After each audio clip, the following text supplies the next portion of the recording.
Let's give it up for Adaline herself, Miss Blake Lively. So this movie sort of deals with like magical realism, and that's something that can go very wrong very quickly.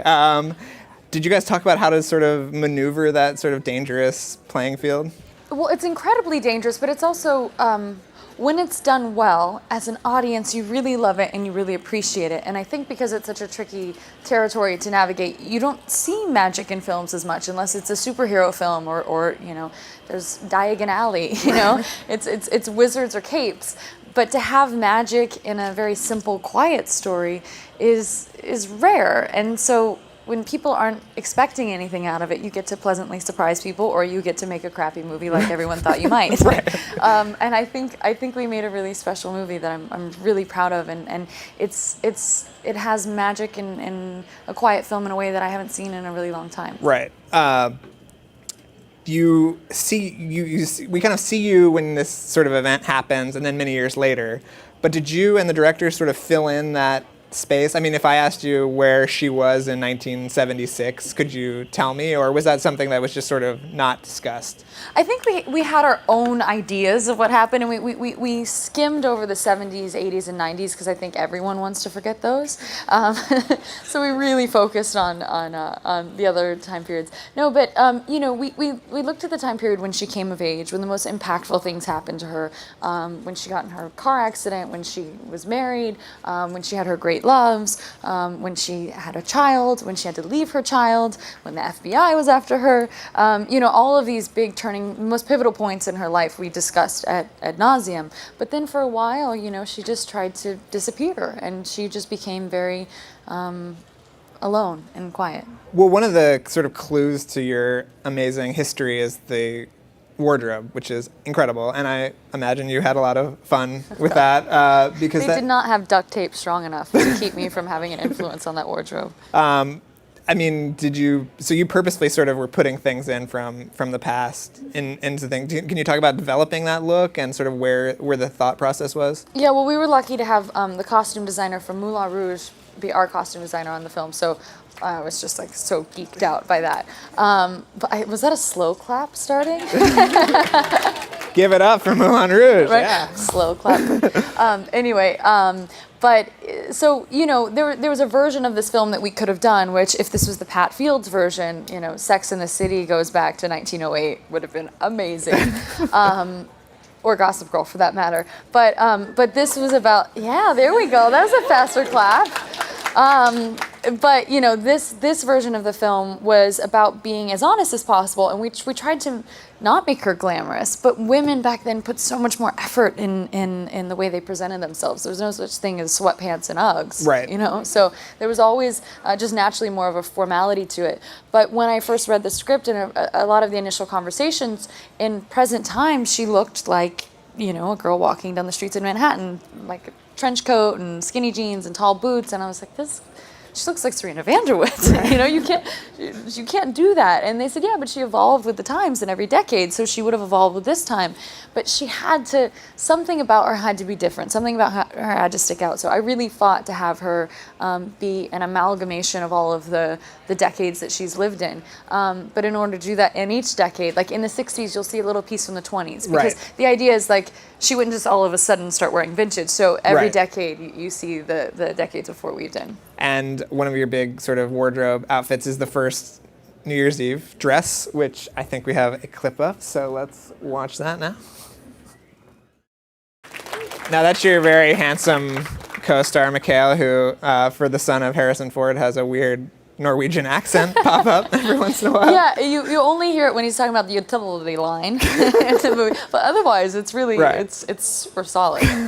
From Westeros, and yeah, can you talk about working with him, because he's sort of the breakout of this movie? Yeah, we were really excited to work with him because you know, we looked for about 6 months for an Ellis because this woman hasn't been in a relationship since the 60s. So this guy has to be incredibly formidable for her to say, okay, now finally I'm going to break down and open myself up to love.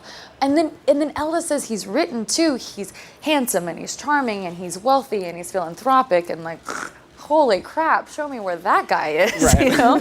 And she's just like not interested. So we had to have somebody who could be self-deprecating and who could undercut that and be goofy, but also have a gravity to him. And it was really difficult to find that person. And then 2 weeks before we started shooting, McKeel came in, and we were just so lucky to have him. Maybe not the first choice as Harrison Ford's son, Right.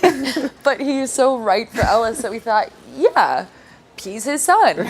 Maybe there was an affair. He spent a lot of time in Norway. Yeah, that his father's character had. But he's just such a joy to watch this movie. And it was also fun at the after party to see a lot of like 10-year-old girls be like, Ellis, hi, and like, you know, they were having their crushes, Right. and not just 10-year-old girls. I mean, girls in many different age groups. And probably some men as well. Yes. Okay. Those are the only ones he was responding to, oddly. Just, no, I'm joking. He's got a lovely wife and a beautiful little baby girl. But we probably shouldn't talk about that because we want people to only look at him for his sexy, sweaty, steamy body in the trailer. And we want to get girls in the theater for that. It was a very convenient thing in the trailer. To have him just... it's actually like funny. That's 5 seconds of the movie. Yeah, it's like this really like emotional scene. And then he comes out like... slow motion, like covered in steam and like nipple hair. Like, what is happening right now? But you know, it's the trailer shot. Right. Well, speaking of nipple hair, you worked with Harrison Ford as well, and he has kind of a reputation for being a little bit of a grouch. Do you have any funny, grumpy old man Ford stories you can share with us? Well, you know, I was just so desperate for his approval the whole time because. He's very stoic and he's very quiet. He's not grumpy. He's just you got to earn it. Right. And yeah, he's Harrison Ford. Of course you have to earn it, you know? And then our last scene together is this incredibly emotional scene in the movie. It was so hard.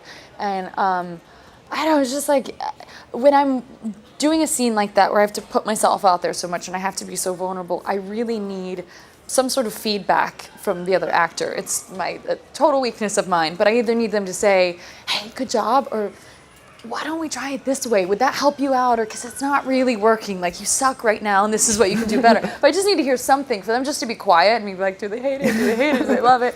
And so, you know, we finished the scene and he just finally went like that, and I was like, can you give me some sort of feedback? Or we've been working together for a few weeks, just give me something. And he's like, I'll give you something if you deserve it. I was like, oh, great. So I don't know if he said that. I'll take that as a grumpy story. No, I don't think it's grumpy. It gets better though. So sorry, I tell really long stories.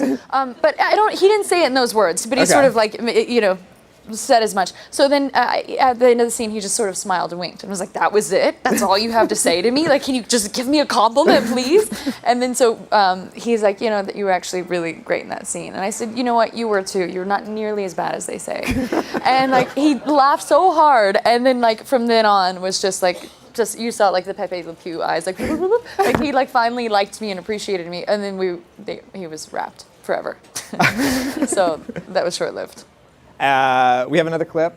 I want to talk about Ellen Burstyn, which is the third clip, but we have to get through this other clip. So let's show. Because I'm talking too much? No. I'll tell shorter stories. No, I gotta you're tell great. shorter stories. No. You gotta edit this. This is a clip of you and Edit this in your mind. on a date, on your first date. Yes. So, cool.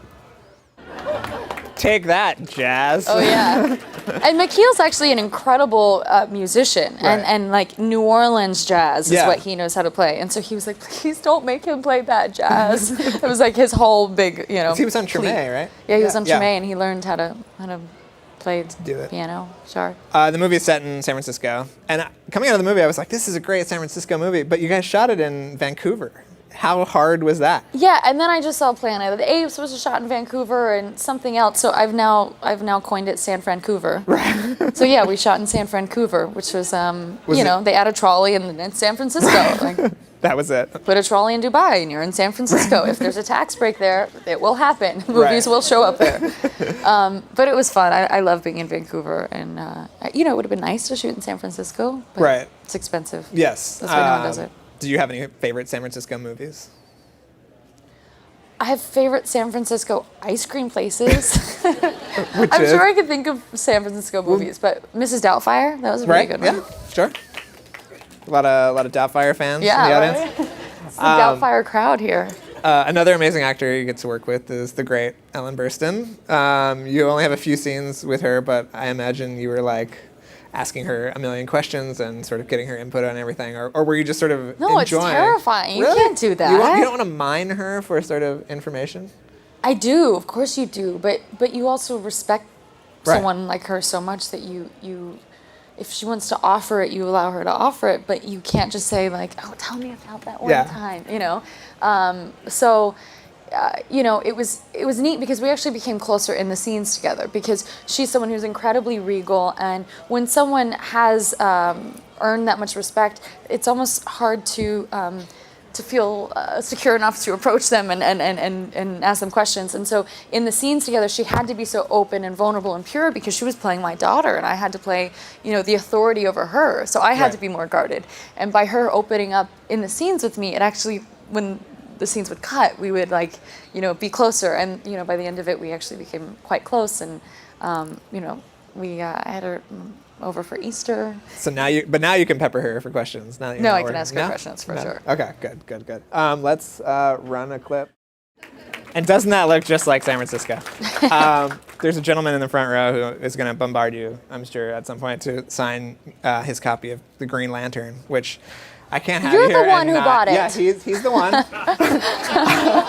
Obviously, that movie paid off hugely, personally for you, but did not do what anybody thought. I mean, did you guys have a feeling on set that things weren't going the way they should have been going? I mean, it's a little bit of a red flag when you don't have a script, but hey, let's do it. You don't need a script. It's one of those things where I think people get so caught up in what the trend is and what they think the audience wants that sometimes you forget to step back and I think respect your audience and say, Right. like, if you animate a suit, people may not enjoy that, Right. Or so I think that it was just sort of hoping people would be there no matter what. Right. And you always try to make the best movie possible, and I think everyone involved did try to make the best movie possible, but sometimes it doesn't work out. Yeah. I mean, Ryan's getting back into the sort of superhero game. Would you, with Deadpool, yeah? Deadpool, oh my gosh. Would you do another character, or is that? Yeah, it's all about doing the right thing. I Yeah. mean, Deadpool, what a character. Yes. I mean, going on that set and seeing the movie that they're making, it is such a special film. Take it out of the superhero context, and it's just an awesome movie. It's one of the funniest things I've ever been on. I cannot believe some of the things they're saying. Right. You're saying that in a movie? That's okay. And, he actually, we were both sort of allergic to social media just because I think you're allergic to, it's easy to stand on your soapbox when you haven't done it. And you're Right. like, well, actually, I don't partake in that. But, he started Twitter since, and he sort of tweets almost as Wade Wilson. And it's a little bit reflective of what the movie's like. Irreverent. It is. I can't wait. Okay, well, I think now we are going to turn it over to the audience. Hi, Blake. Hello. Congratulations on your new bundle of joy. Thank you. You talked about Is that him? Is he my new bundle Yes. of joy? So cute. Surprise. You can hold him in your arms. You talked about how you included fashion over time into your character. How did you take mannerisms and how women have aged over time and their rights and their freedoms into your character into the modern day? Well, that was a huge thing because there's a formality to Adaline, even in present time. We explored different versions. I think Jane Fonda's so rad. So I was like, I want to talk like her and I want to look like her. But she came of age in a time where, she was fighting for, free love and she had a voice and she used it. But Adaline came of age in the Edwardian era. I mean, she lived through the 20s. She was around when women didn't have rights, and then was a part of that, and then figuring out how women fit into society and culture. And what was really neat about the wardrobe is when you look at the history of fashion, there's a reason that the shift dresses and the drop waists were more loose than the more buttoned up things of the Edwardian era. And then that happens again, history repeats itself again a bit from the 50s, where it's very conservative and corseted and buttoned up, and women's hair is very tight and proper to loose and flowing in the 60s, and it's reflective of the free love. And so where women fit into society socially and politically was reflected in the fashion, but it was also reflected in the mannerisms. So I could have been a woman from the 50s or a woman from the 60s in each of those different decades. But when you look at when a woman comes of age, they're normally most defined by that era. So my grandma came of age in the 20s, and she was very much that woman. Or if you look at someone who came of age in the 60s, there is a looseness or fire to them, a positive looseness, not like a hussy looseness, but maybe a hussy looseness too. Hey, I don't know who your grandmas are boning. This is a judgment-free stage, right? But anyway, so it was really about defining, capturing that woman from the 20s and then sort of letting her evolve and change over time. And you have a dialect thing too, don't you? A little bit. Yeah. Yeah. Okay. Well, Did you ever want it to be like, "Hey, look, I'm in the modern era"? I don't know. Well, I looked at Jane Fonda and I was like, I want to talk like her because she kind of like talks through her teeth in a really sexy way, but she speaks in a very empowered way. Her voice is something that she's very proud of. Where Adaline had to be a bit more quiet and reserved, and that be seen and not heard thing that was instilled in her at a young age, and then sort of growing out of that and changing. So yeah, I had to change my dialect. I also like mumble and talk like I'm from Burbank, California, which. Everyone knows I'm from New York. Yeah, I've been watching you with my girlfriend since Gossip Girl and all that. But my question is this. Oh, your girlfriend watches Gossip Girl, not you? Yeah, I watch it because I heard. But yeah, anyways. Yeah, I know that. But is there a difference between your character Serena and now with Adaline in terms of like vibe and all that? Well, Adaline is not a socialite in New York. She hasn't given anyone a drug overdose. She hasn't She's slept with her. magically stopped aging. That is a huge part of the movie. She's not brothers with her ex-boyfriend. Her new stepbrother's father is not a ghost. There are just a few small similarities. This happened differences like that. Oh yeah, season 2. Wow. Yeah, Gotta catch up. A ghost came in season 2. That's when you say maybe it's better if we don't have a script. But it's still entertaining, nonetheless. But yeah, there's a lot of differences. But there's an elegance to women that are of times past that you don't see as much in characters or contemporary women. In film, not in contemporary women in general. Hi. You talked a bit about kind of needing feedback after you finish a scene, which I can completely identify with as an actor myself. And so I wanted to kind of hear a little bit more about your process as an actor and how you prepare for your film roles. It's always terrifying. And it's neat to see people like Harrison Ford show up to set and still really care. And you all think you're ready, and then him saying, okay, let's all sit down together and let's look at the scene and let's make it the best possible. Let's make it as honest as possible. And to have that luxury of being able to do that is incredible, but also seeing that he's even kind of nervous in that. Or my husband just worked with Dame Helen Mirren, and the night before she's like, oh, I'm so nervous. And he's like, what's going on in your life? She's like, well, we're starting this movie tomorrow. And he said, well, yeah, but so? And she's like, I just always get so nervous before. I just don't know. I don't feel like I know what I'm doing. So that's nice to hear. But to rely on feedback from your actor, your other, for your scene partner is always a scary thing to have to rely on, because when you work with someone that's method and you're not supposed to have a positive relationship necessarily. I worked with Maria Bello on Private Lives of Pippa Lee, and she really. It helps her in the beginning of the day, the end of the day, to feel like her character. It's not that she's going around and abusing me between scenes, but she sort of keeps to herself. And our first scene together, I took a full bottle of her pills and I'm screaming and crying and I slap her and she slaps me, and it's just an incredibly emotional scene. And then she wouldn't talk to me between scenes, and I thought, she wants to have me fired, she hates me, this is horrible. And then I'd work with Julianne Moore in the same film, who's like joking about her kids between scenes, and then they slate and she goes right into this creepy girlfriend of my aunt. And I really saw that both of them were incredible actors, and both had very different processes, and they both got great results. And I saw how each of their processes were affecting me, and that was the thing that scared me. Is I thought I need to. Whatever it is that I do, I wasn't doing as well around Maria as I was around Julianne, because I needed her to say, you're doing great. And not until we finished the movie, she was like, I'm so happy to work with you. I feel like we did such great work together. Do you feel good about it? And I was like, God, could you have said that on day one? And she would send me nice text messages when she saw the movie, and we've been so great and friendly ever since. But I just didn't know her process, and that really, it did throw me off. And so I just need to figure out how to not need the feedback in the moment, you know? Hi, Blake. Hello. So I've noticed a trend that a lot of actors seem to want to like separate themselves from the works that made them bigger when they were younger. So do you mind being so closely associated with Gossip Girl and Serena van der Woodsen? That's a good Well, question. I wasn't so closely associated with it. I wouldn't be here, you know. I'd be pimping my ride somewhere, like trying to get a job.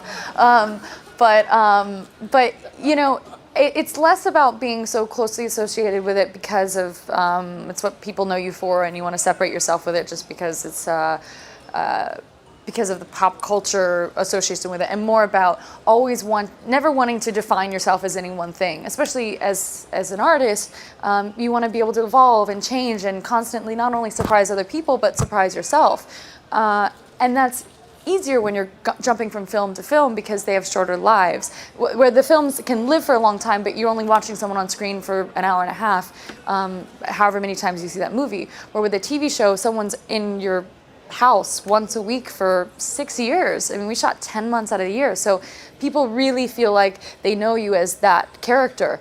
But what's been most challenging, I think, for me, just on a personal level, is people feel like they know me as that character personally. And yes, I lived in Manhattan and I did not do anything to help myself. I would take home wardrobe, I would date my person I'm dating on the movie, who's also my brother, Little Game of Thrones. I didn't date my brother on the show. I didn't date the ghost. Okay. But you know, but there was a ghost that came into my, you know, so we were all buddies, so we didn't really do anything to help matters there. But that's the thing that I always find to be most challenging, is that I feel like even when I give interviews and I'm making some ridiculous joke, they print it and sort of print it as if like some elitist jerkhole was saying it, because I'm known for being this Upper East Side girl that would never say something like that, you know. And so that's been the sort of tricky thing for me personally, is feeling like that's not me, like don't think of me like that. So Hi, Blake. Congratulations on your baby, first of all. You look amazing. Thank you. See where you get the good genes from. Whoa.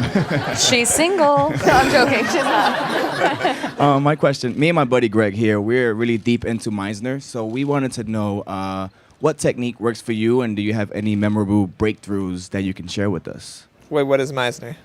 It's A technique. acting technique. An acting technique? Yeah. Not everyone knows that. I'm He just sorry. said that. Oh, okay. Well, it could be a religion for all, you know. You know, for me, I always feel like I'm faking it, which is like probably something I shouldn't say out loud. These are the inner thoughts. No, but you know, I grew up. All my family, all my siblings were actors. My parents had an acting class, and I grew up in it and around it. But when I actually fell into it, I didn't feel like I had really earned it. So there are times when I've done, you know, I've read these acting books and explored different techniques and gotten really deep into that. And then I would get so in my head that I would do a worse job. And then there are other times where I would just go in and I would really, really work with the actor and the director and the script and hammer it out and try to imagine what it would be like to be in that scenario. So it was a little bit more imaginative than it is studied, but you're studying it with the people that you're collaborating with. That to me has been more helpful, because when the times when I've done all the work ahead on my own, then you're with someone else, everyone's got their own vision, and you could just like, you know, you sort of implode and it's hard to be as agile. So I find it best I've felt most comfortable and most happy with the outcome when I sit and you talk about what's not on the screen, what's not happening here, and you give all of that backstory together, so you're all operating under the same world. That's what works best for me. And then also, I felt really insecure when I would see like Maria be method and see how good she was, and I thought, I'm giggling between takes and I should be crying and like, you know, holding my knees and acting like I just took a bottle of pills. But then I would see Julianne Moore just talk about her kids, and literally until the moment that thing slated, and I thought, it's okay to not do that as well. You can, you know, it's again, just there's no, judging yourself is the most harmful thing I found. Hi, Blake. I saw the movie this weekend, and it was wonderful. Thank you. And I remember reading in Vogue that you were drawn to this role because it's so rare that a woman really gets to be at the heart and center of a film, and that Adaline just felt like a very naturally complex and interesting character. So I was wondering, what was your favorite thing about playing her, and if it felt different from other roles that you've had? Well, it felt incredibly different. I think most actors want to be in a period piece film, and I got to be in a multi-period piece film, which is very rare. But what I love most about Adaline is there aren't many movies that women are in the center of them. You know, Kate Blanchett's Oscar speech talking about, look, people want to see movies with women at the center. And then after that, there was a little bit of a trend of, oh, let's make these movies. And then that kind of like cycles out again. And it's a shame that happens. But what I loved about Adaline is that she was multifaceted, and she had her flaws and she had her strengths, and she wasn't really judged either way, where normally women's role is to be the heroine and she's celebrated, or it's to be the villain, whether she's an evil queen or whether she's a drug addict. When they're multifaceted, it's because there's all these dark layers of complexity, or they're this prize for the man, or they're this really charming, dazzling woman. But to have a woman like Annie Hall, who's complex and interesting, and there are great things about her and there are terrible things about her, but she is just honestly a woman. That's very rare, and that's what I liked about Adaline. I mean, she could have even had more flaws. I think we could have pushed that a lot more. But an honest representation of a woman, you don't really get to see a multifaceted, complex women in film enough. But you do get to see complex, multifaceted men a lot, which is disappointing. I had nothing to do with it, I swear. I think it's great to see men too, but I think that it's a shame that women often play one role or the other. Yeah. And I'm always, that's why I'm drawn to these characters that are I joke that I only ever play a prostitute or a drug addict, because the women that are very layered and complex, that aren't just the prize for the women, are normally dark when they're layered and complex. But that's not honest, They can have their complexities and they can have their darknesses, but there's a lot more to this story than you often see. Well, let's thank Blake Lively for a wonderful chat. Thank you, guys. And